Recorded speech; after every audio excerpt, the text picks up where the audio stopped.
thing about rejection is that you are not as good as you think you are. I can't believe she said that. Hey guys, Dominique Galbraith here. I am a serial entrepreneur, best known for my clothing line, D Auxili. I'm also a business consultant that has worked with many entrepreneurs to launch and structure and grow their business. Today, I want to talk to you about rejection, the truth about rejection. Y'all ain't gonna like what I gotta say, but I hope you stick around to the end so that you'll be blessed by what I have to say, right? Before we get to that, make sure you like, subscribe, share. You know the things, do the things. Okay, so here's the truth about rejection. There are two perspectives, two things that we miss when we find ourselves experiencing rejection, right? Nobody likes rejection. It is terrible, especially as entrepreneurs. It can be so discouraging, but I got a little story to tell, right? When I was in college, right, I was just starting out as a designer. I was probably about like 19.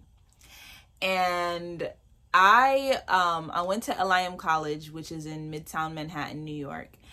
And we had a major fashion photographer visiting one of our classes. And, you know, he was just talking about his career and the different designers that he shoots with. And so me and my arrogant self, because I was arrogant, okay? I thought I was the cat's meow when it came to fashion. And I literally had only been sewing for like 2 years at that point.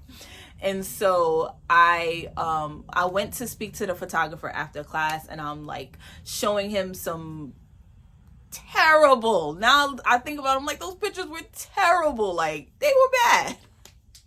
But I thought they were amazing. So I'm showing him some pictures of my work. They were like, you know, back in those times they had the pictures that you take on those little like disposable cameras and you get them developed.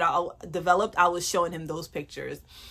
And so I was showing him my pieces, and I'm like, yeah, I'd love to work with you. Here I am pitching myself to this major fashion photographer.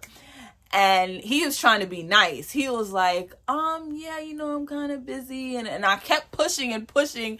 And he's just like, no. Eventually, he just had to come out and say, no, I can't work with you.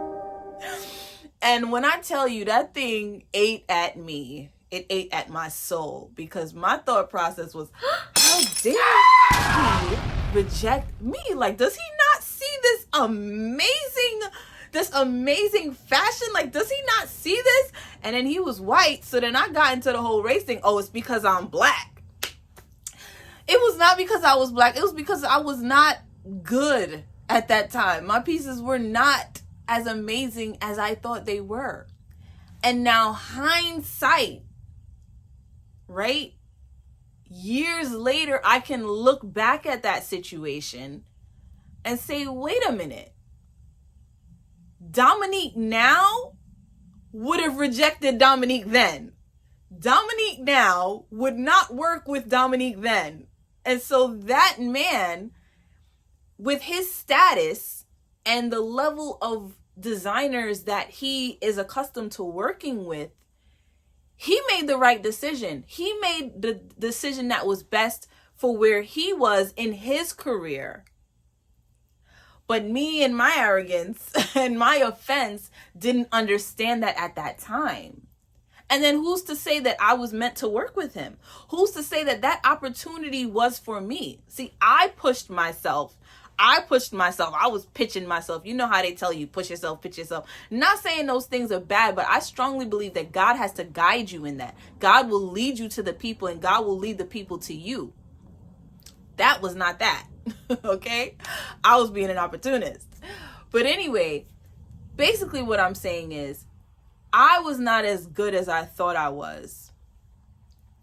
And what I'm saying to you, if you're experiencing rejection, or if you've experienced rejection recently and it's kind of crippled you, is that you have to keep going. There are circumstances surrounding that rejection that you're not able to understand at this moment, that God may not reveal to you all of the factors, but the one thing that you should know is that you have to keep going. You have to keep going. I think about that situation, and if I had allowed, the good thing is I was stubborn, I was tough-minded, like, I'm a designer and I'm gonna be popping. And I went on to, it's a good thing that I kept going, and I was so tough-minded about where I wanted to go and what I was going to do. And I wasn't even saved at that time, but something in me knew that this is what God had for me as a designer. And if I didn't keep going, just a few short years from then, I was dressing Nicki Minaj. I was showing during Fashion Week. What if I had let that rejection paralyze me? I had to keep going. I had to keep learning. I had to keep developing as a designer, as an entrepreneur. Because if I didn't, I would have allowed that situation, a situation that I did not completely understand, right? I would have let it stop me. And I wouldn't have experienced the success that God allowed me to experience. So we got to humble ourselves. We got to recognize that, you know what, you may not be as good as you think you are, right? You may not be that good, or this may not be for you. This may not be what God has for you. And humble ourselves in knowing that we don't know everything, right? And we have to trust God in the process that, you know what, if this didn't work out, there's a reason it didn't work out. So that's my encouragement for you today. Visit dbfcagency.com. That is the Designing by Faith website. Be encouraged. Until next time.